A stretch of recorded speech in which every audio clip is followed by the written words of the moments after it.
पुरी का जगन्नाथ मंदिर दुनिया के सबसे ज्यादा अमीर मंदिरों में से तो नहीं है, लेकिन फिर भी हर साल यहाँ पे होने वाली विश्व प्रसिद्ध रथ यात्रा में विश्व भर से लगभग 10 लाख लोग इकट्ठे होते हैं। और इतना ही नहीं, ये रथ यात्रा दुनिया के कोने कोने से निकाली जाती है। और अगर देखा जाए तो ऐसा हो भी क्यों ना, आखिर वो ब्रह्मांड के भगवान की रथ यात्रा है और उसमें इतने लोग ना आए या फिर अलग अलग देश में इस त्योहार को ना मनाएं, तो ऐसा तो हो ही नहीं सकता। ये वही बात है, जैसे भगवान अपने भक्त के साथ हर जगह होते हैं, वैसे ही ये भक्तों का तरीका है हर जगह अपने भगवान के साथ रहने का। पुरी का जगन्नाथ मंदिर भक्ति और श्रद्धा का प्रतीक है और हर साल श्रद्धालुओं का इस रथ यात्रा में हिस्सा लेना इस विश्वास का प्रमाण। जहाँ इस त्योहार और इस मंदिर के कई ऐसे राज हैं जो छुपे हुए हैं, तो वहीं कई ऐसी गुत्थियां भी हैं जिसे आज का विज्ञान भी नहीं सुलझा पाया। ऐसी बहुत सी चीजें हैं, जैसे कि जगन्नाथ जी की मूर्ति बनाने के लिए एक स्पेसिफिक पेड़ का सपना सिर्फ वहाँ के पुजारी को आता है और लाखों पेड़ों में से सिर्फ एक वही पेड़ होता है जिसे मूर्ति बनाने के लिए इस्तेमाल किया जाता है। इनफैक्ट यहाँ के लोकल लोगों का ये भी मानना है कि यहाँ भगवान की मूर्ति में श्री कृष्ण का दिल आज भी है। यहाँ चमत्कार की अनगिनत कहानियां तो हैं, जैसे कि लाखों लोगों के लिए बनने वाला प्रसाद ना एक भी दाना कभी कम पड़ा है, ना एक भी दाना ज्यादा। और ऐसी ही बहुत सी कहानियों के बारे में हम बहुत डिटेल में अपनी पिछली वीडियो में बात कर चुके हैं, जिसको आप लोगों ने बहुत सराहा और 85 लाख व्यूज तक भी पहुंचाया। और अगर आपने वो वीडियो अभी तक नहीं देखी है तो उस वीडियो को देखने के लिए आप सिंपली यूट्यूब पे जाकर सर्च कर सकते हैं जगन्नाथ बाय नमस्त्रो। अब चलिए इस वीडियो में आगे चलते हैं और मैं आपको जगन्नाथ मंदिर से रिलेटेड वो फैक्ट्स बताती हूँ जो आई एम श्योर कि शायद आपने कभी सुने भी नहीं होंगे। ये कुछ ऐसी बातें हैं जिन्हें सिर्फ उड़ीसा के कुछ चुनिंदा लोग ही जानते होंगे। तो चलिए चलते हैं जगन्नाथ मंदिर के चमत्कारों की दुनिया की सैर पर। जगन्नाथ जी, जिन्हें पूरी दुनिया लॉर्ड ऑफ द यूनिवर्स कह के पूछती है, और वो अपने भाई बालभद्र और बहन सुभद्रा के साथ हर साल गुंडिचा मंदिर की यात्रा पे जाते हैं, जिसे उनकी मौसी माँ यानी अर्धासिनी जी का घर भी माना जाता है। अब ये तो हुई वो बात जो जगन्नाथ जी की रथ यात्रा से संबंधित है, लेकिन क्या आपको ये मालूम है कि जगन्नाथ जी का एक भक्त ऐसा भी था जिसने इस्लाम धर्म छोड़कर हिंदुत्व अपना लिया, और वो भी सिर्फ इसलिए कि वो जगन्नाथ जी के दर्शन कर पाए और मंदिर में प्रवेश कर पाए। क्योंकि जैसा हमने पिछली वीडियो में सुना, जगन्नाथ मंदिर के अंदर सिर्फ और सिर्फ हिंदू धर्म के लोग ही प्रवेश कर सकते हैं। तो मैं बात कर रही हूँ सलबेगा की। एक मुस्लिम परिवार में पैदा हुआ सलबेगा शुरू से ही अपने पिता के काम में हाथ बटाता था, और ये वो दौर था जब भारत में मुगलों का राज था। तो उस वक्त सलबेगा ने काफी लड़ाइयाँ भी लड़ी, लेकिन एक लड़ाई में वो बहुत ज्यादा घायल हो गया। सलबेगा जिंदगी और मौत के बीच में लड़ रहा था, और यही देखकर उनकी माँ बहुत परेशान हुई। उन्होंने विष्णु जी की आराधना करना शुरू किया और सलबेगा से भी यही कहा कि वो विष्णु जी की प्रार्थना करने लगे। अपनी माँ की बात मानते हुए सलबेगा ने विष्णु जी की आराधना करना शुरू की और उनकी भक्ति में लीन हो गया। ताज्जुब की बात ये थी कि मौत के बिल्कुल नजदीक पहुंचने के बाद भी अचानक सलबेगा की सेहत ठीक होने लगी, घाव भरने लगे और वो फिर से बिल्कुल तंदुरुस्त हो गया, जो कि किसी भी चमत्कार से कम नहीं था। ये सब होने के बाद सलबेगा का विश्वास विष्णु जी की आराधना को लेकर और अटूट हो गया और वो दिन रात उनका नाम जप करने लगा। सलबेगा की भक्ति देख उनकी माता जी ने उन्हें जगन्नाथ जी के बारे में बताया और ये बताया कि हर साल पुरी से एक रथ यात्रा निकलती है जिसकी बहुत मान्यता है और जिसमें खुद भगवान जगन्नाथ जी विराजमान होते हैं। वो अपने भाई और बहन के साथ पूरे शहर की सैर करते हैं। जब सलबेगा को ये सब कुछ पता चला तो जगन्नाथ भगवान के मंदिर गया, पर जब वो वहाँ पहुंचा तो उसे दर्शन करने से रोक दिया गया। कारण सिर्फ एक ही था, सलबेगा हिंदू धर्म से नहीं था और मंदिर में प्रवेश सिर्फ हिंदू समुदाय के लोग ही कर सकते थे। पर सलबेगा हारने वाला नहीं था, उसकी भक्ति और विश्वास जगन्नाथ जी में भी अटूट था। तो वहाँ से अपना मन बनाकर ब्रज की ओर निकल गया, जिसे हम आज के दिन वृंदावन के नाम से जानते हैं। ब्रज पहुंचकर सलबेगा सभी साधुओं के साथ भजन कीर्तन करने लगा, उनके साथ रहने लगा और कोशिश करने लगा कि उसे ज्ञान की प्राप्ति हो जाए। वो उनकी बातों को ध्यान से सुनता था, समझने की कोशिश करता था, ताकि वो हिंदू देवी देवताओं के बारे में और हिंदू धर्म के बारे में अच्छे से जान सके। हिंदू धर्म के अनुसार पूजा पाठ का ज्ञान लेने के बाद सलबेगा दोबारा जगन्नाथ जी के दर्शन करने के लिए आया, और ये वो समय था जब जगन्नाथ जी की रथ यात्रा निकलनी थी। पर वहाँ तक पहुँचते पहुँचते वो इतना ज्यादा बीमार हो गया कि उसने रथ यात्रा को देखने की और जगन्नाथ जी के दर्शन की आशा ही छोड़ दी। पर उसके मन की श्रद्धा उसे हार नहीं मानने दे रही थी। उसने भगवान विष्णु की आराधना फिर से करना शुरू करी और उनसे जगन्नाथ रथ यात्रा देखने की मन्नत मांगने लगा। भगवान विष्णु पे अटूट विश्वास और अपने दिल में श्रद्धा लेकर वो यात्रा देखने के लिए निकल तो गया, पर जब तक वो वहाँ पहुँचता तब तक यात्रा को वापस ले जाने का समय हो चुका था। पर भगवान का चमत्कार तो देखो, जब सलबेगा वहाँ पहुंचा तो उसे पता लगा कि जगन्नाथ जी का रथ कब से एक ही जगह पर रुका हुआ है। सबकी बहुत कोशिशों के बाद भी वो रथ वहाँ से नहीं हिला, क्योंकि भगवान खुद अपने भक्त का इंतजार कर रहे थे। जैसे ही सलबेगा वहाँ पहुंचा और उसने रथ के दर्शन किए, वो रथ अपने आप चल पड़ा। तो सलबेगा के दर्शन तो हो ही गए और इसी दिन के बाद वो श्री जगन्नाथ जी का सबसे चहीता भक्त भी कहलाने लगा। इनफैक्ट सलबेगा की मृत्यु के बाद उसका अंतिम संस्कार भी उसी जगह किया गया जहाँ जगन्नाथ जी ने उसके इंतजार में अपना रथ जाम कर दिया था और वहीं उसके गौरव में उसके लिए समाधि भी बनाई गई। और ये कहानी सिर्फ काल्पनिक नहीं है। आज भी जगन्नाथ जी की रथ यात्रा जब निकलती है तब उनका रथ सलबेगा की समाधि पे रुकता ही रुकता है उसकी भक्ति के गौरव में।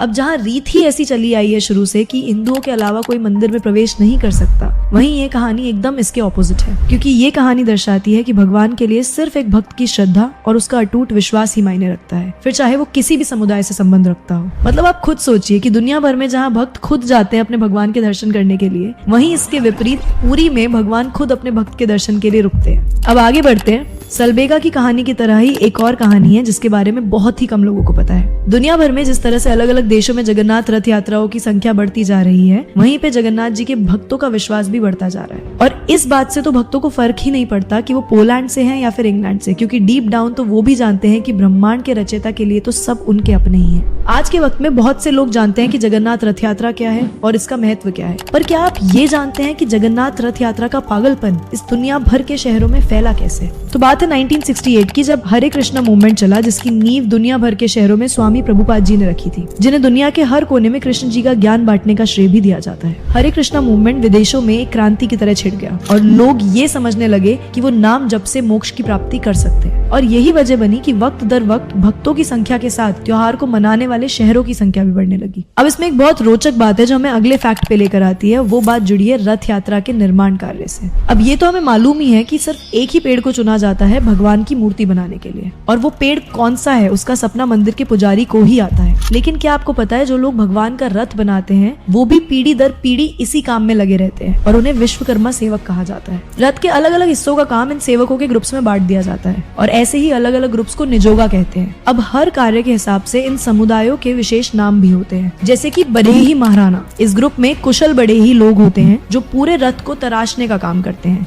ऐसे ही दूसरा ग्रुप होता है चंदाकार। इसमें जो लोग होते हैं वो अलग अलग पार्ट्स को पहुंचाने का और लगाने का काम करते हैं। फिर आते हैं रूपाकार। इनका काम होता है कि अलग अलग चित्र बनाकर रथ को पेंट करते हैं और उसको बहुत ही खूबसूरत बनाते हैं। और ऐसे ही और भी काफी समूह हैं जिनके अलग अलग नाम और अलग अलग कार्य हैं। और इन्हीं में से एक ग्रुप है जो प्रसादा बनाने का काम करता है। पिछली वीडियो में आपने ये तो सुन ही लिया कि मंदिर में प्रसाद बनाने के लिए 5 से 6 मिट्टी के बर्तन लगते हैं और जो बर्तन सबसे ऊपर होता है उसका प्रसाद सबसे जल्दी बनता है, जबकि जो बर्तन सबसे नीचे होता है वो आग की सतह पे होने के बाद भी सबसे आखिर में खाना पका पाता है।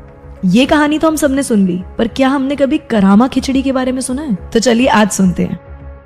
बहुत समय पहले की बात है। करामा बाई नाम की एक वृद्ध औरत हुआ करती थी जो अपने खाने के लिए सिर्फ खिचड़ी बनाती थी और उनका खिचड़ी बनाने का तरीका बहुत ही अनोखा था। वो जिस दातुन से ब्रश करती थी उसी दातुन से खिचड़ी बनाया करती थी और इसका कारण था गरीबी और बर्तनों की कमी। वो रोज ये खिचड़ी बनाती थी, फिर पहले भगवान जगन्नाथ जी को प्रसाद चढ़ाती थी और फिर खुद वो खिचड़ी खाती थी। करामा बाई जगन्नाथ जी को अपने बच्चे की तरह मानती थी और उनका रखरखाव भी बिल्कुल वैसे ही करती थी। पर एक दिन अचानक से एक बच्चा करामा बाई के घर आया और उनसे खिचड़ी मांगने लगा। करामा बाई हैरान रह गई और उन्होंने उस बच्चे को मना कर दिया क्योंकि वो देखने में बहुत ही अच्छे परिवार से लग रहा था। थोड़ी देर हुई, वो बच्चा नहीं माना और उसने फिर से करामा बाई से खिचड़ी की जिद कर ली। उस बच्चे को खिचड़ी के लिए जिद करता हुआ देखकर करामा बाई का मातृभाव जाग गया, तो इस बार वो उसे मना नहीं कर पाई और उन्होंने उसे खिचड़ी खिला दी। जब ऐसा पहली बार हुआ तब करामा बाई ने थोड़ा आश्चर्य तो किया, लेकिन जब वही बच्चा हर दिन आने लगा तो धीरे धीरे करामा बाई का मातृभाव उसके लिए और स्ट्रॉन्ग होता गया और संदेह की दीवार मातृ प्रेम से रंगने लगी। अब इसी सबके चलते एक दिन अचानक ये पता चला जगन्नाथ जी के मंदिर में भगवान ने पंडितों का बनाया हुआ भोजन स्वीकारा ही नहीं। अब ये कैसे पता चलेगा कि भगवान ने भोजन स्वीकारा कि नहीं? पुरी के जगन्नाथ मंदिर में भगवान को भोजन कराने से पहले कुछ ऐसे रिचुअल्स होते हैं जो वहाँ के मुख्य पंडित परफॉर्म करते हैं। वो भोजन को अपने दोनों हाथों में लेते हैं और उसमें ये देखते हैं कि इसमें भगवान की आकृति दिख रही है या नहीं, क्योंकि अगर आकृति दिख रही है तो मतलब भोजन स्वीकृत है और अगर नहीं दिख रही है तो उसका उल्टा। और उस दिन एकदम यही हुआ। मुख्य पंडित जी को उस दिन प्रसाद में भगवान की आकृति नहीं दिखाई दी। तो जब ऐसा हुआ तो कुछ लोगों ने सुझाव दिया कि करामा बाई की खिचड़ी का भोग लगाकर देख लो। तो मुख्य पुजारी ने एक सांस में ही मना कर दिया, क्योंकि वो जानते थे कि करामा बाई खिचड़ी एक अलग तरीके से बनाती हैं। अब दिन ढल गया और बात खत्म हो गई। पर फिर अगले दिन जब मुख्य पंडित जी भगवान की पूजा करने फिर से आए तो उन्होंने देखा कि भगवान के मुंह पे खिचड़ी लगी हुई है। ये देखकर मानो उनके होश से उड़ गए। ये देखते ही वो तुरंत भागकर करामाबाई के घर गए और उनसे पूछने लगे, क्या कोई बच्चा तुम्हारे यहाँ खिचड़ी खाने आया था? तो करामाबाई ने कहा, हाँ। ये जवाब सुनते ही पंडित जी को सब समझ में आ गया और उन्होंने करामाबाई को बताया कि वो कोई गांव का बच्चा नहीं बल्कि स्वयं जगन्नाथ भगवान है जो तुम्हारे हाथ की खिचड़ी खाने आए हैं। और उस दिन के बाद से लेकर आज तक हर साल रथ यात्रा के वक्त प्रसादा के रूप में खिचड़ी ही बनती आ रही है। मैं जानती हूँ अब तक आप ये तो जान चुके होंगे कि ऐसी एक नहीं पर अनेकों कहानियां हैं जो इंसान और विज्ञान के होश उड़ाने के लिए काफी हैं। और ऐसे ही कई रहस्य और चमत्कार भी हैं जो आज भी वहाँ के रहने वाली जनता को मालूम है, पर हमें उनके बारे में कोई आइडिया नहीं। जिसका एक कारण ये भी है कि भगवान की लीला हर किसी के समझने की बात ही नहीं। इसे सिर्फ वही समझ सकते हैं जो या तो सलबेगा जैसे तपस्वी हो या फिर वो जिनका श्रद्धा और विश्वास भगवान में अटूट है। समझने वाली बात ये भी है, ऊंच नीच, सच्चा झूठा, अपना पराया, भगवान के मंदिर में ये सब नहीं चलता। भगवान की श्रद्धा और उनकी सेवा इन सब से बहुत ऊपर है। मैं इस वीडियो के आखिर में बस यही आशा करती हूँ कि आपको ये वीडियो पसंद आई होगी और इस वीडियो को आप जगन्नाथ जी के हर उस भक्त तक पहुँचाएंगे जिन्हें ये अनसुनी कहानियां सुननी चाहिए और आज की दुनिया के अनुसार भगवान और भक्तों के बीच के प्रेम को पहचानना चाहिए।